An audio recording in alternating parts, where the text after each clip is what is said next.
Pastor P Moses గారిని దేవుడు తన ఘనమైన సేవకై ఏర్పరచుకొని ఇప్పటి వరకు 86 పాటలు రచించి స్వరకల్పన గానము చేయుటకు కృప చూపారు.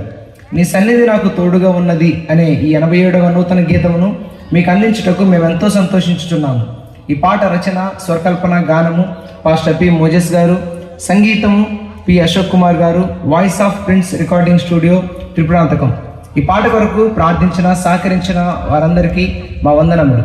మా ఈ పాటల కొరకు సంప్రదించవలసిన మా చిరునామా పాస్టర్ పి మోజెస్ గారు, కల్వరి కృపా మినిస్ట్రీస్, బయ్యారం, మహబూబాబాద్ జిల్లా, తెలంగాణ. మా సెల్ నంబర్ 8341899219. మా యూట్యూబ్ ఛానల్ కల్వరి కృపా మినిస్ట్రీస్, బయ్యారం.